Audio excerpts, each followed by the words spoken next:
دنیا میں آنے والا، ماں کے شکم سے ماں کی گود میں آنے والا ہر ایک انسان تین چیزوں کی خواہش تو کرتا ہے۔ کہتا ہے میرا نام اچھا ہو، میرا مکان اچھا ہو اور میرا لباس اچھا ہو۔ میں سوچتا ہوں کہ وہ لباس کی خواہش کرتا ہے، اچھے نام کی، اچھے مکان کی خواہش تو کرتا ہے، لیکن وہ سکون نہیں چاہتا۔ وہ دولت تو چاہتا ہے، سکون نہیں چاہتا۔ وہ خوبصورت مکان کا متلاشی ہے، وہ پیسے دولت کا متلاشی ہے، مگر سکون کا متلاشی نہیں۔ انسان کو اللہ تعالیٰ نے مکان بھی دے دیا جو اس کی چاہت تھی، جو اس کی خواہش تھی۔ انسان کو اللہ نے شہرت یافتہ نام بھی دے دیا جو وہ چاہتا تھا، جو انسان کی خواہش تھی۔ انسان کو اللہ تعالیٰ نے خوبصورت محل بھی دے دیا۔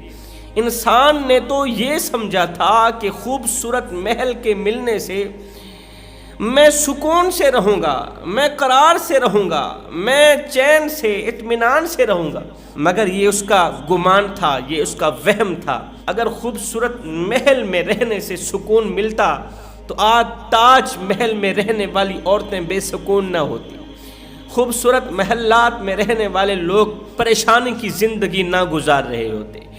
اگر اچھے کپڑے میں سکون ہوتا تو کاٹن کے لٹھے کے سوٹ پہننے والے لوگ بے سکون نہ ہوتے۔ اگر انسان کی زندگی میں پیسہ سکون کا ذریعہ بنتا تو آج مالدار لوگ، امیر لوگ پریشانی کی زندگی نہ گزار رہے ہوتے۔ مال بھی ہے، دولت بھی ہے، شہرت یافتہ نام بھی ہے، خوبصورت گھر بھی ہے، پھر بھی سکون نہیں ہے، قرار نہیں، دل بے اطمینانی کا سبب بنا رہتا ہے۔ ہر ایک انسان سکون حاصل کر سکتا ہے زندگی میں، مگر دو بدبخت لوگ ایسے ہیں جو پوری زندگی سکون کی سانس نہیں لے سکتے، کبھی بھی خوشحالی والی زندگی نہیں گزار سکیں گے۔ ان کے گھر پریشانیوں کی دلدل میں پھنسے رہیں گے، کبھی بھی ان کے گھر میں سکون نہیں آئے گا، چین و قرار نہیں آئے گا، سکون کی سانس نہیں لے پائے گی۔ ان کے گھر میں رہنے والا بڑے سے لے کر چھوٹا بچہ پریشانی کی دلدل میں پھنسا ہوا ہوگا۔ وہ کون سے دو گناہ ہیں جو انسان کی زندگی تباہ کر دیتے ہیں، برباد کر دیتے ہیں؟ وہ کون سے دو گناہ ہیں جو کہ مال کے ہونے کے باوجود بھی انسان بے سکون رہتا ہے، بے چین رہتا ہے، بے قرار رہتا ہے؟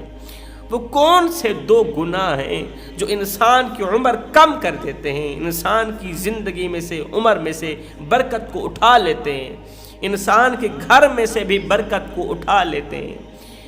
وہ کون سے گناہ ہیں دو جن کے کرنے سے انسان ہر وقت اللہ تعالیٰ کے غضب کا نشانہ بنا رہتا ہے؟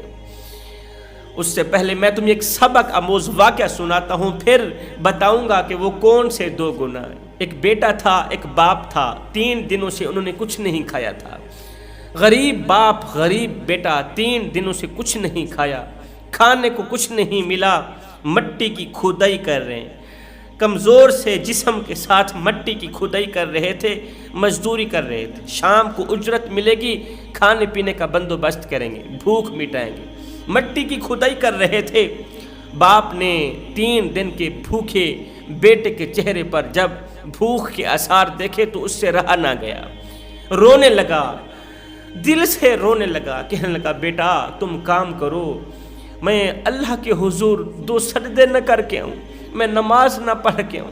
باپ چلا گیا نماز پڑھنے، تنہائی کو اپنے گلے لگایا، مصلی بچھایا، نماز میں کھڑا ہو گیا، قیام کیا، رکوع کیا، سجدے کرنے کے بعد دونوں ہاتھ اٹھائے، آسمان کی طرف دیکھا، عرض کی او میرے کریم رب، رات کو دن میں بدلنے والے رب، میرا بیٹا 3 دن کا بھوکا ہے اور میں نے بھی 3 دن سے کچھ نہیں کھایا۔ میرے مالک، لوگ کہتے ہیں جو خدا رات کو درختوں کے پتوں پر بیٹھے پرندوں کو نیند میں گرنے نہیں دیتا، وہ ہمیں بے یار و مددگار کیسے کر سکتا ہے؟ وہ ہمیں بے یار و مددگار کیسے کر سکتا ہے؟ مولا تو میری مدد فرما، تو ہی ہے مدد کرنے والا، تیرے سوا کوئی مدد کرنے والا نہیں۔ میں تجھے دکھڑے نہ سناؤں تو کس کو سناؤں؟ کہاں جاؤں، کدھر کو جاؤں، کون سے جتن کروں کہ تو ہم پر رحمت کی بارش برسائے، رزق کی بارش برسائے، کہ ہم سے ہماری غربت دور کر دے، غربت کو اٹھا لے مولا، ہم روزی کے لیے پریشان ہیں، ہمیں رزق وسیع عطا کر۔ ادھر سے باپ کے دل سے، سچے دل سے ایک آہ نکلی، سبحان اللہ، درد بھری آواز نکلی، درد بھری آواز میں، درد بھرے لہجے میں دو چار دعایا کلمات نکلے، ادھر سے دعا نکلی، ادھر سے مٹی کی کھدائی کے دوران بیٹے کو سونے کی ایک دیگچی ملی۔ بیٹے نے وہ دیگچی اٹھائی، چھپا کر ایک سائڈ پہ بیٹھ گیا، کام کو چھوڑ دیا۔ باپ نماز پڑھ کے بیٹے کے پاس گیا، کہا بیٹے تو نے کام کیوں چھوڑ دیا ہے؟ ایک تو گھر میں تیری بہن بھوکھی ہے اور تو بھی 3 دن سے بھوکا ہے، کچھ نہیں کھایا۔ ادھر سے مالک غصے والا ہے، کام نہیں کریں گے، مالک کو غصہ آئے گا، وہ ہمیں مزدوری نہیں دے گا، کام نہیں دے گا، تو پھر ہم کدھر کو جائیں گے؟ جب اجرت نہیں ملے گی تو کھانے پینے کا بندوبست کیسے کریں گے؟ بیٹے نے کہا ابا ہمارے وارے نیارے ہو گئے، اللہ نے ہماری سن لی ہے، مجھے دیگچی ملی ہے، دیگچی کے اندر سونا ہی سونا ہے۔ واقعی اس کے اندر سونا ہی تھا۔ باپ خوش ہو گیا، ہمارے تو وارے نیارے ہو گئے، غربت ختم ہو جائے گی، اب تو ہم عیش و آرام والی زندگی گزاریں گے۔ بیٹا آؤ گھر چلتے ہیں۔ دونوں باپ بیٹا دوڑتے ہوئے گھر کی طرف جا رہے ہیں۔ راستے میں عصر کی نماز کا وقت ہوا، عصر کی اذان کی آواز آنے لگی۔ بیٹے نے کہا ابا عصر کی نماز نہ پڑھ لیں۔ باپ نے کہا بیٹے اب ہمیں نماز پڑھنے کی کوئی ضرورت نہیں ہے، اب سجدے کرنے کی کوئی ضرورت نہیں ہے، اب ایسے ہی وقت ضائع کرنے کی کوئی ضرورت نہیں، اللہ نے ہماری سن لی ہے، ہمارا کام بن گیا، مال و دولت مل گئی، اب ہمیں نماز پڑھنے کی کیا ضرورت؟ چلتے ہیں گھر کی طرف۔ گھر پہنچ گئے، گھر کی دہلیز پر کھڑے ہو کر باپ نے کہا بیٹے دیگچی کھولو، اس کے اندر سے تھوڑا سا سونے کا ٹکڑا نکالو، جاؤ دکان میں بیچ کر کھانے پینے کا بندوبست کرو۔ بیٹے نے جیسے ہی دیگچی کھولی دیکھ کر حیران رہ گیا کہ سونے کی جگہ پتھر ہی پتھر ہے، سونے کا چھوٹا سا ٹکڑا موجود ہے، باقی پتھروں کے علاوہ کچھ نہیں۔ سونے کا چھوٹا سا ٹکڑا موجود ہے اس دیگچی کے اندر، باقی پتھروں کے سوا کچھ نہیں ہے۔ بیٹے نے جیسے ہی پتھر باہر نکالے غصے میں آ کر زمین پر پھینکنے لگا کہ ہم تو نوکری بھی چھوڑ آئے ہیں، اب کھانے پینے کا بندوبست کیسے کریں گے؟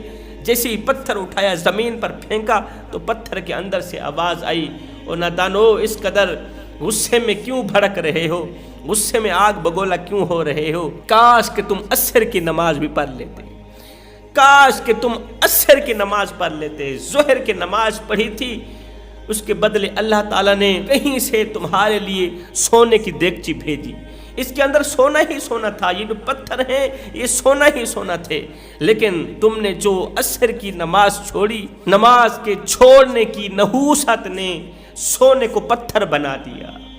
اللہ اکبر، نماز کے چھوڑنے کی نحوست نے سونے کو پتھر بنا دیا، مٹی کا ڈھیر بنا دیا، اور یہ جو چھوٹا سا سونے کا ٹکڑا ہے نا یہ عصر کی نماز کی جزا ہے، اور یہ جو چھوٹا سا سونے کا ٹکڑا پڑا ہے نا جو پتھر نہیں بنا یہ تمہاری ظہر کی نماز کی جزا ہے، جو تم نے ظہر کی نماز پڑھی تھی یہ اسی کی جزا ہے۔ کاش کہ تم عصر کی نماز بھی پڑھ لیتے تو یہ سونا پتھر نہ بنتے۔ فرمایا بے نمازی انسان ہر وقت کسی نہ کسی پریشانی میں مبتلا ہی رہتا ہے، کسی نہ کسی مصیبت میں مبتلا ہی رہتا ہے، کسی نہ کسی آزمائش میں مبتلا ہی رہتا ہے۔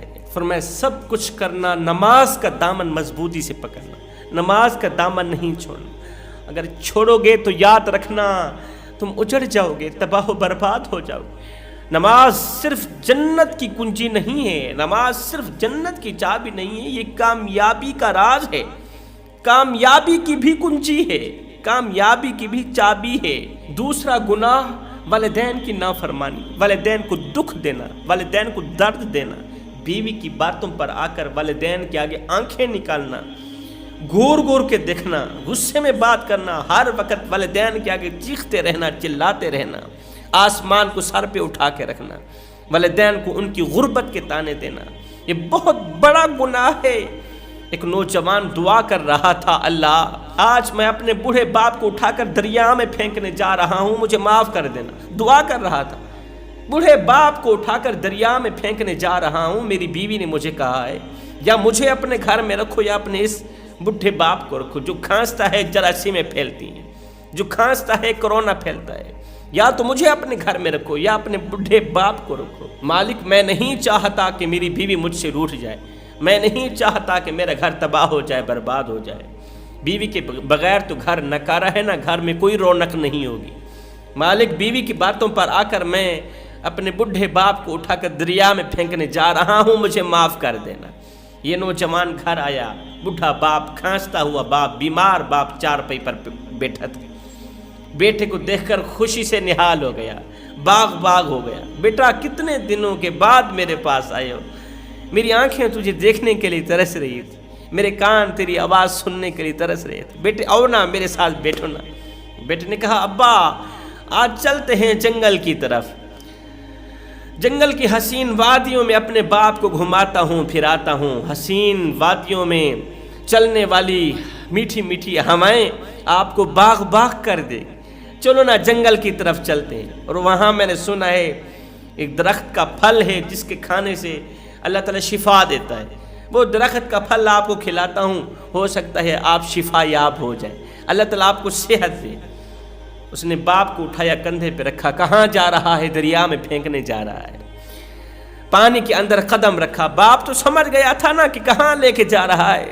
پانی کے اندر قدم رکھا، دوسرا قدم رکھا، جب پانی سینے پر آیا نا تو باپ کو پانی کے اندر گرانے ہی والا تھا، پھینکنے ہی والا تھا کہ اتنے میں باپ بول پڑا، بیٹے مجھے یہاں پر نہ پھینکو، مجھے تھوڑا آگے پھینکو، مجھے یہاں پر مت پھینکو، مجھے تھوڑا آگے پھینکو۔ بیٹے نے کہا کیوں؟ کہا بیٹا اس لیے میں نے یہاں پر اپنے باپ کو پھینکا تھا، یہاں پر میں نے اپنے باپ کو پھینکا تھا، مجھے اس سے تھوڑا آگے پھینکو تاکہ جب تمہاری اولاد آئے، تمہاری اولاد تمہیں اس سے کہیں زیادہ آگے پھینکے، مجھ سے کہیں زیادہ آگے پھینکے۔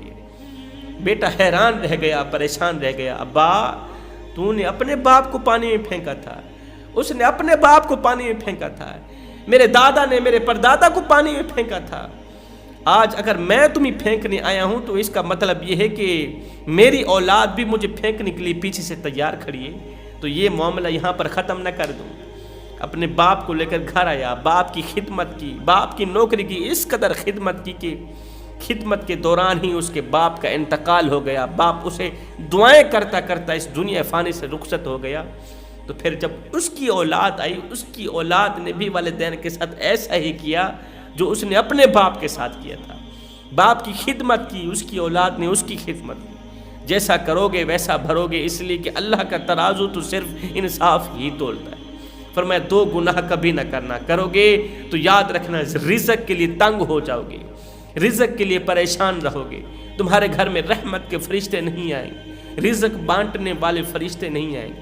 نمبر 1 نماز نہیں چھوڑنی، نمبر 2 والدین کی خدمت نہیں چھوڑنی۔